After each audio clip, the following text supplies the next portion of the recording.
don't know how they do that. Play the drums. It seems like, I mean, when you talk about having 4 hands to play the piano, you actually need 4, like 2 hands and 2 feet to play the drums, right? One person, one man band, as they say, but one, yeah, That was incredible. limbs. He's going to be on in a second, and you can ask him how he did it. Exactly. Yeah. Yeah. Hey, Hollenbeck is in. That was so here. cool. Yeah. That was David great, Cossin. John.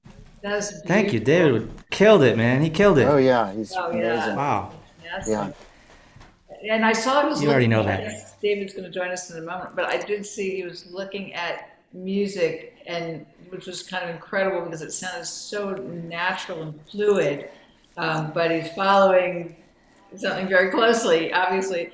Um, yeah. Yeah.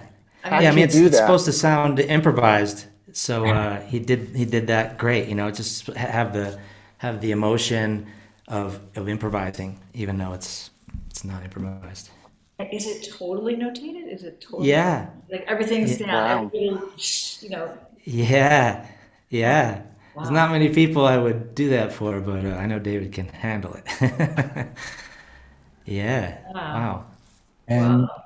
you are a great drummer. And when you're playing drums in your work, do you notate the drum part?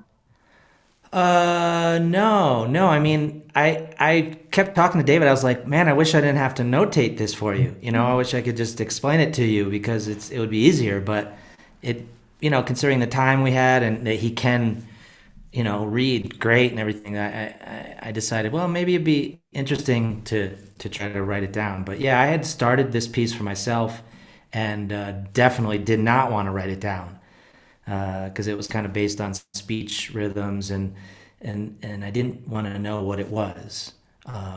But so it was kind of interesting to try to notate it and try to figure out, well, what is this? Because a lot of it was, even though it was notated, I had to say to David, okay, this part here, you morph from this groove to this groove, and I can't really write that out. So you just kind of have to, do it. But of course, he got it. He's a genius. And I kept thinking I was hearing a bass because it was so tuneful. I don't know what the tuning is, but is there a bass going on here? But because you had those low pitches, that were Yeah, clearly a tune. I don't know yeah. about that or. No, I mean we did talk about the tuning a little bit because I wanted to. There's some like dead strokes where if you have the right tuning, you can get different pitches when you do the dead strokes but yeah, the melody of it just kind of that was something that wasn't there, before when it was just a sketch before I wrote it for David. Just the idea of like some sort of melody and well, even structure, wasn't really there.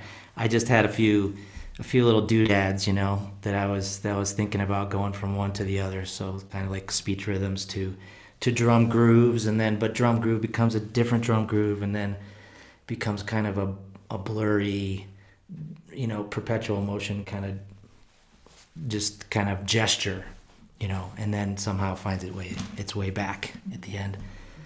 I also And thought that all oh, the symbols were just perfect. Like the oh, sound cool. quality of them and the way they related to each other. So, and Yeah. that's, I mean, how do you do that? It seemed like that was so important to how the setup works. How do you make those Uh, things, specific? yeah. I mean, I didn't know what he those were. This was different than I heard a little audio earlier in the week, but I did say we did talk about it. I was like, make sure they're distinctive, and they don't. If they're just regular cymbals, like one of them was a China cymbal, which helped a lot because it has a lot more weight than a drum, than a regular cymbal. So like a regular cymbal is just it doesn't have that weight. So I wanted the cymbals to have more substance like the drums. So we talked about that, and he chose, those were his choices. But we did speak about it early on. Yeah, we worked on it a lot in the last couple of days, and like every day it just got like, choo, and then this was like It's amazing. 10 times better than yesterday. Um, Before you came on, Michael was talking about the one-man band aspect of that, the limbs, and it was so counter-rhythmic. I mean, I don't know, Michael, you were saying, how do they do that? I don't mean to speak for you, but is that still a question you have? How do you do it? How does someone do that? I think with most of this stuff, you just do it like like learning anything. You just do it really slowly, and it becomes internalized. I think definitely with this, I watched David kind of internalize it. So even though there was music there, I could tell he wasn't really like reading it anymore. He knew his body knew, what the next thing was, and the music was just there to kind of as a reminder. So I kind of knew it was going to have to be like that, for something like this, because you can't, you don't have time in real time. You can't like tell your body, hey, do this, and then with your right foot do this, and it's just got to be internalized. Takes time, repetition. Well, I want to thank Maria and Robert Skurnick. They're good friends of Bang on the Can for commissioning this piece, and also a good friend of everyone's, Meredith Monk. Yeah. They sent in and Thank you, Meredith. sponsor this performance. So thank you, Meredith, wherever you are. We love you and we miss you. So come be on the next show with us, please. John, thanks so much for the piece. We've been waiting for the killer drum set piece for David Cossin. I think he has been too. Yeah. Forever. And There he is. Oh, great. Oh, there he is. Woo!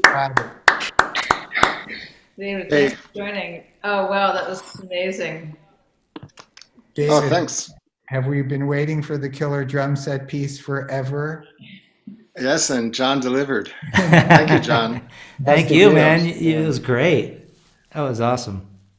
We were talking just a little bit about the tuning too, like the choice of, it sounds so melodic. Well, counts are totally crazy, fantastic rhythmically, but then also just like very tuneful with both drums and also, cymbal timbres and stuff.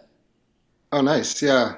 When you only have drum set, I feel that a lot of like non-pitched percussion pieces become pitched percussion pieces. And sometimes that's more interesting. Thank you so much, John. And Thank you. David. Thank you, David. Beautiful. Thank you, John. Thanks. That was really Yeah. fantastic. Amazing. Yeah.